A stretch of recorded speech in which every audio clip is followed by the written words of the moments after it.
যাদের যৌবন ক্ষমতা নষ্ট হয়ে গেছে, যৌন শক্তি কমে গেছে, কোরআনে বর্ণিত একটি খাবার আপনি খাবেন। যদি এই খাবারটি আপনি খেতে পারেন, আপনার যৌবন আপনি ফিরে পাবেন। আপনার বয়স যদি 70-80 হয়ে যায়, তারপরও আপনি আপনার যৌবন ফিরে পাবেন। শুধু তাই নয়, অনেকে আছে হস্তমৈথুনের কারণে যৌবন নষ্ট করে ফেলেছে। যদি আপনি কোরআনে বর্ণিত এই খাবারটি আপনি খেতে পারেন, ইনশাআল্লাহ আল্লাহ পাক রব্বুল আলামিন অবশ্যই আপনার যৌন শক্তি আবারও ফিরিয়ে দিবেন। বুখারী শরীফের ৬২ নম্বর হাদিস, বিশ্বনবী মুহাম্মদ সাল্লাল্লাহু আলাইহি ওয়াসাল্লাম একবার সাহাবায়ে কেরামদেরকে বললেন, ইন্না মিনাশ শাজারি শাজারাতান লা ইয়াসকুতু ওয়ারাতুহা। ও সাহাবীরা বলো তো, গাছগাছালির মধ্যে এমন একটা গাছ আছে যেই গাছের পাতা কোনোদিন ঝরে পড়ে না।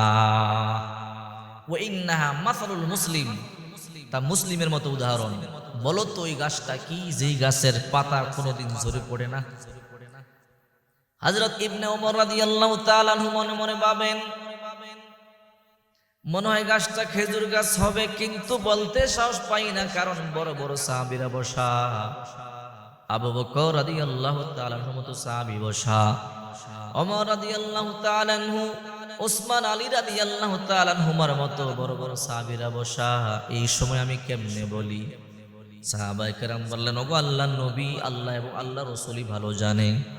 এরপর আল্লাহর হাবিব বললেন, ক্বালা হিয়ান নাখলা, এটা খেজুর গাছ। সাহাবায়ে কেরাম আশ্চর্য হয়ে গেলেন।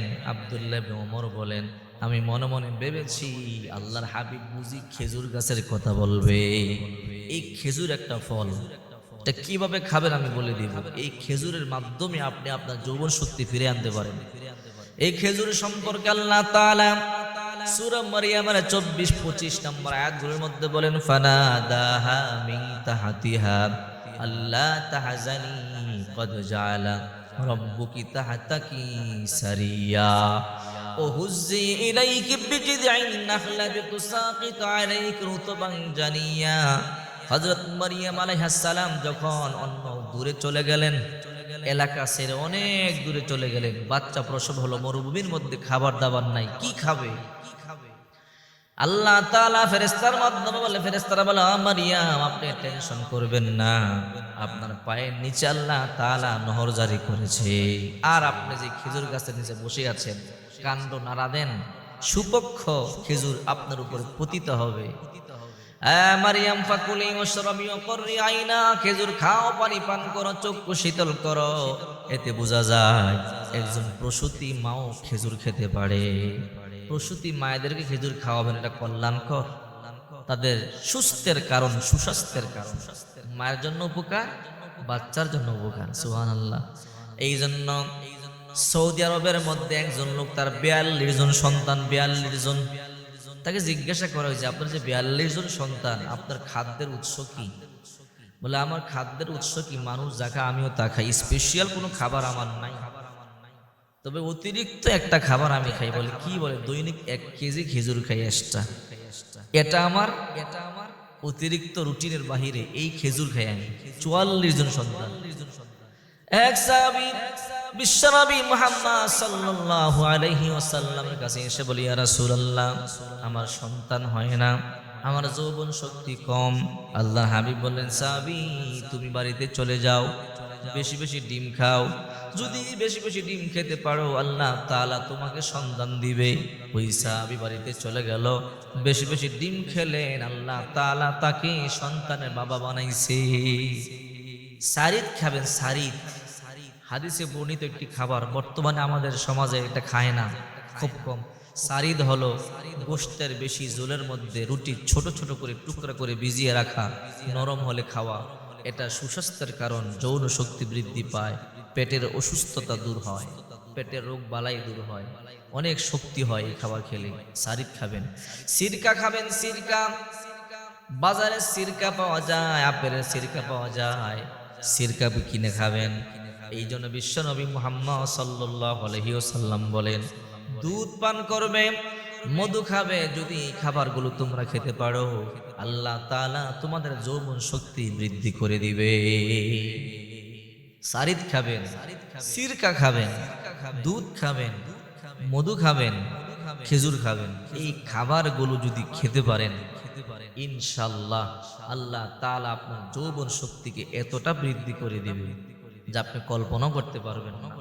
এই জন্য বিশ্বনবী মুহাম্মদ সাল্লাল্লাহু আলাইহি ওয়াসাল্লাম বলেন, তোমরা আল্লাহর উপরে ভরসা করবে, আর যখন তোমাদের কোনো কিছু চাওয়ার প্রয়োজন হবে তখন তোমরা আল্লাহর কাছে যাবে।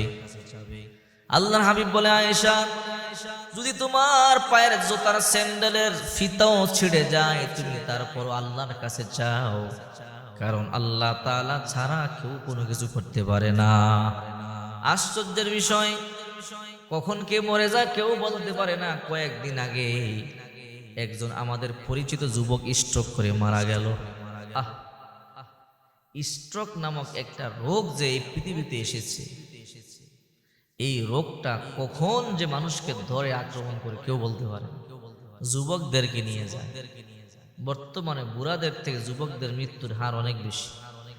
এই জন্য আল্লাহর কাছে দোয়া করবেন, আল্লাহ স্ট্রোক থেকে, ক্যান্সার থেকে, প্যারালাইসিস থেকে, এই সমস্ত বড় বড় রোগ থেকে হেফাজত করেন। আপনার যা কিছু প্রয়োজন পড়বে সবকিছু আল্লাহর কাছে চাবেন।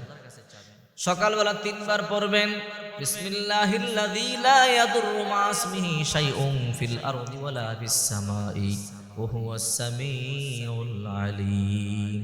সকালে 3 বার পড়বেন, সন্ধ্যাবেলা 3 বার পড়বেন। যদি দৈনিক সকালে 3 বার, সন্ধ্যা মাগরিবের পরে 3 বার পড়তে পারেন, আল্লাহ তাআলা সমস্ত বিপদ থেকে আপনাকে হেফাজত করবে, যত বিপদ আছে। শুধু তাই নয়, রাত্রে যখন ঘুমাবেন এই দোয়া পড়বেন, আউযু বিকালিমাতিল্লাহিত তাম্মাতি মিন শাররি মা খালাক, আউযু বিকালিমাতিল্লাহিত তাম্মাতি মিন শাররি মা খালাক। যদি রাত্রে বেলা এই দোয়া পাঠ করে আপনি ঘুমান আর আপনার দেহের মধ্যে হাত দিয়ে মুছে দেন, ফু দিয়ে, ইনশাআল্লাহ ফজর পর্যন্ত কোনো বিপদ হবে না। সমস্ত বিপদ থেকে আল্লাহ তাআলা আপনাকে হেফাজত করবে। আবার ফজরের পর পড়বেন, মাগরিব পর্যন্ত আল্লাহ হেফাজত করবে। কোনো টেনশন নাই। সব ক্ষমতার মালিক একমাত্র আল্লাহ। আরে আল্লাহর কাছে চাবেন, দেওয়ার মালিক আল্লাহ, নেওয়ার মালিক আল্লাহ। যদি আল্লাহর কাছে চান আল্লাহ অবশ্যই আপনাকে দিব, টেনশনের কোনো কারণ নাই।